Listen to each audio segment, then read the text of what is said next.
नमस्कार दोस्तों, मैं अर्जुन आपका स्वागत करता हूँ स्टे बाय अर्जुन के यूट्यूब चैनल में। तो दोस्तों, आज की हमारी क्लास है मौर्य साम्राज्य के बारे में जो है आज की हमारी क्लास है। तो दोस्तों, वीडियो को अंत तक ज़रूर देखना ताकि सभी क्वेश्चन जो है आपको आसानी से याद हो जाएँ। साथ ही दोस्तों, अगर आप हमारे चैनल पर पहली बार आएँ तो हमारे चैनल को भी सब्सक्राइब कर लीजिएगा, साथ ही बेल आइकन को प्रेस कर लीजिएगा ताकि हमारे आने वाले वीडियो का नोटिफिकेशन जो है आप तक पहुँचता रहे। चलिए दोस्तों, वीडियो को स्टार्ट करते हैं। तो आज की क्लास में हम जानने वाले हैं दोस्तों मौर्य साम्राज्य के बारे में, और आज की हो जाती है हमारी दूसरी क्लास, क्योंकि कल की क्लास में हमने मौर्य साम्राज्य को स्टार्ट किया था। तो 2 मिनट हम कल की क्लास का रिवीजन करेंगे और उसके बाद जो आगे की बात करेंगे। कल की क्लास में हमने स्टार्ट किया था दोस्तों सिकंदर से, यानी सिकंदर के साथ जो है कौन कौन आया था जब सिकंदर ने भारत पर आक्रमण किया था। तो सिकंदर के साथ सेल्यूकस निकेटर आया था, जो कि इसका कौन था दोस्तों, थल सेनापति था। निर्याकस आया था, इसका जल सेनापति था। फिलिप आया था, सेनापति था और प्रबंधक था। और साथ ही दोस्तों 2 इतिहासकार आए थे इसके साथ। ओनेसिकेट्स आया था, जिसने सिकंदर की जीवनी लिखी थी। एक आया था अरिस्टोबुलस, जिसने सिकंदर की युद्ध विजयों के बारे में जो है लिखा था। साथ ही सिकंदर की सबसे पसंदीदा यानी फेवरेट बुक कौन थी, तो इलियड थी, जिसके लेखक कौन थे दोस्तों, होमर थे। साथ ही सिकंदर ने जो है 2 नगर बसाए थे, एक तो बहुकेफलाबत बसाया था अपने घोड़े की याद में, और दूसरा था निकैया नगर, जो कि जीत की खुशी में इसने झेलम नदी के तट पर जो है बसाया था। और साथ ही दोस्तों, इसकी मृत्यु यानी सिकंदर की मृत्यु 323 बीसी में हो गई थी, दिमागी बुखार यानी मस्तिष्क ज्वर के कारण। कहाँ पे, बेबीलोन में हो गई थी। इसके बाद हमने जाना था धनानंद के बारे में। धनानंद की यदि बात की जाए तो धनानंद जो है नंदवंश का शासक था, जो कि महापद्म नंद के बाद गद्दी पर आया था। और इसी धनानंद के समय जो है 326 बीसी में सिकंदर ने भारत पर आक्रमण किया था। तो ये आपको याद रखना। और साथ ही जो ये धनानंद था, इसको जो है अग्रमीज के नाम से जाना गया है। इसके दरबार में एक तो कात्यायन विद्वान, बलोची विद्वान जो है रहते थे। तो ये आपको अच्छे से याद रखना है। और साथ ही जो धनानंद है, ये जो है नंदवंश का अंतिम शासक था। और इसकी हत्या जो है किसने कर दी थी, इसकी हत्या की थी चंद्रगुप्त मौर्य ने।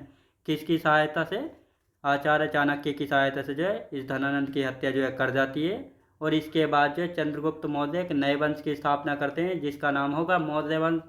तो मौर्य वंश की यदि बात की जाए तो मौर्य वंश हमने कल की क्लास में स्टार्ट किया था। तो मौर्य वंश का शासनकाल जो है 322 बीसी से लेकर 185 बीसी तक जो है रहेगा, जिसमें हमने जाना था कि मौर्य वंश की राजधानी जो है पाटलिपुत्र रहेगी। साथ ही प्रधानमंत्री कौन थे, प्रधानमंत्री आचार्य चाणक्य जो है बनाए थे। और साथ ही इनको विष्णुगुप्त कौटिल्य के नाम से भारत का मैकियावेली ये भी जो है कहा गया था। आचार्य चाणक्य की एक पुस्तक थी जिसका नाम था अर्थशास्त्र, जो कि पॉलिटिक्स से संबंधित थी यानी राजनीति से। इसके बाद हमने जाना था चंद्रगुप्त चंद्रगुप्त मौर्य के बारे में, जो कि गद्दी पर 322 बीसी में बैठे थे और 298 बीसी तक जो है गद्दी पर रहे थे। इनकी पत्नी थी दुर्धरा। और साथ ही इनके अन्य नाम जैसे एंड्रोकोर्स, सेंड्रोकोर्स, ये अलग अलग इनके नाम थे। तो इन सभी के बारे में हमने कल की क्लास में चर्चा की थी। अब इससे आगे का हम जानने वाले हैं। तो चंद्रगुप्त मौर्य का और सेल्यूकस निकेटर के बीच जो है 305 बीसी में युद्ध होता है। सेल्यूकस निकेटर से युद्ध हुआ। ये सेल्यूकस निकेटर कौन था, ये सेल्यूकस निकेटर वही था जो कि सिकंदर के साथ इसका थल सेनापति बनकर आया था।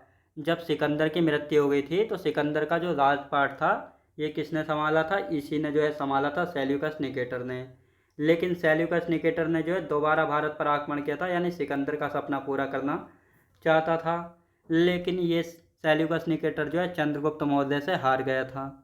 जब इस युद्ध में जो है यानी सेल्यूकस निकेटर इस युद्ध को हारने के बाद अपनी बेटी कार्नेलिया हेलेना की शादी चंद्रगुप्त मौर्य से करा देता है, क्योंकि चंद्रगुप्त मौर्य जो है इसकी बेटी से जो है प्यार करने लगते हैं, यानी इसको पसंद करते हैं। तो इस प्रकार जब ये हार जाता है तो अपनी बेटी कार्नेलिया या हेलेना से इसकी शादी जो है करा देता है।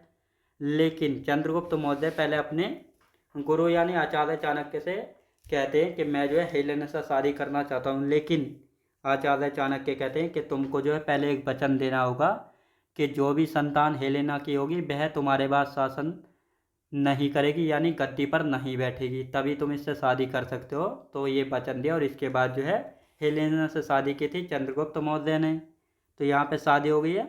अब निकेटर ने जो है दहेज में 4 प्रांत दिए थे, काबुल, कांधार, मकरान और हेरात। तो ये 4 प्रांत जो है दिए थे दहेज में।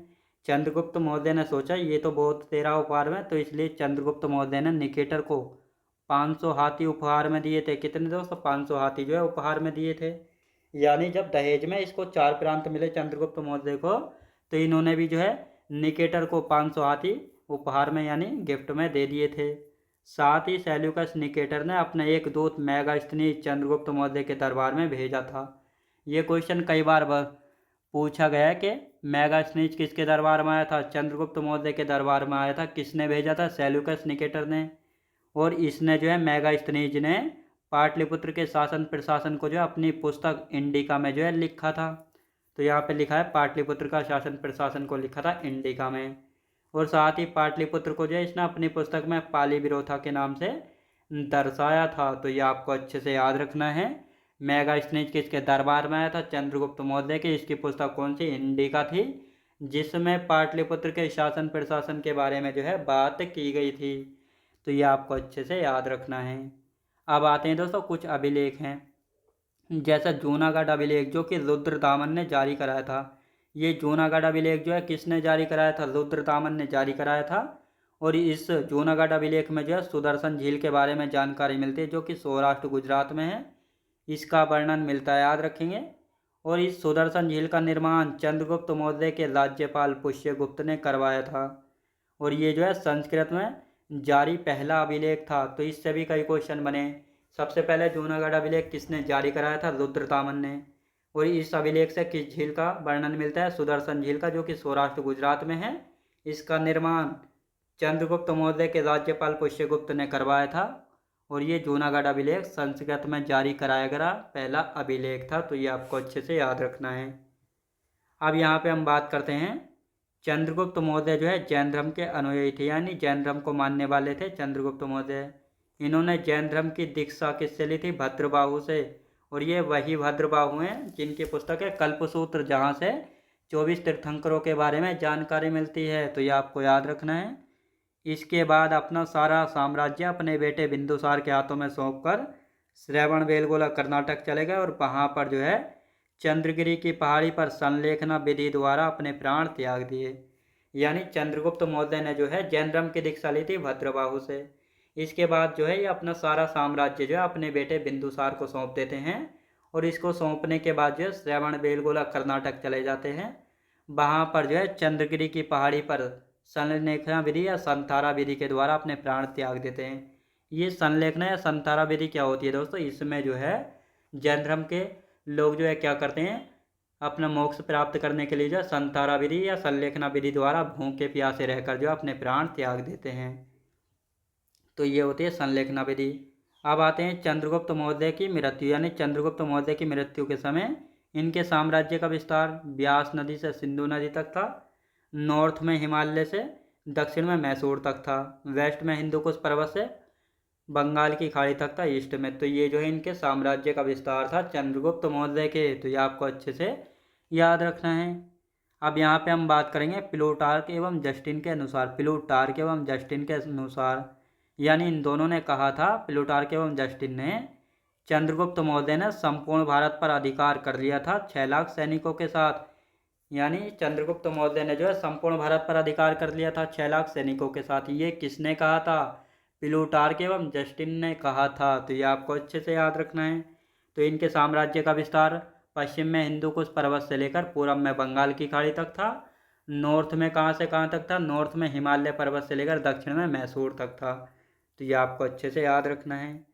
अब दोस्तों अब आते हैं बिंदुसार, यानी चंद्रगुप्त मौर्य के बाद गद्दी पर कौन आते हैं? बिंदुसार आते हैं। तो बिंदुसार जो है 298 बीसी से 273 बीसी तक जो है गद्दी पर रहेंगे।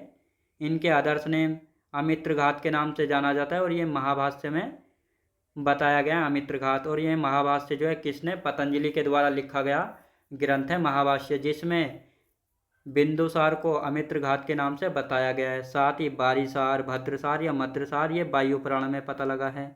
सिंहसेन और अमित्रो कोटीज, तो ये अलग अलग नाम हैं इनके बिंदुसार के, पूछा गया है।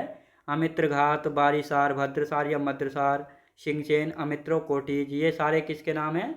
बिंदुसार के नाम है सारे। तो ये आपको अच्छे से यहाँ पे याद रखना है। अब दोस्तों बिंदुसार के दरबार में कौन कौन आया था? तो मिस्र के शासक टोलमी सेकंड फिलाडेल्फस ने जो है डायनोसियस को भेजा था किसके दरबार में? तो किसके दरबार में भेजा था डायनोसियस को? जो है किसने, मिस्र का शासक हुआ करता था टोलमी सेकंड फिलाडेल्फस, इसने जो है डायनोसियस को भेजा था बिंदुसार के दरबार में।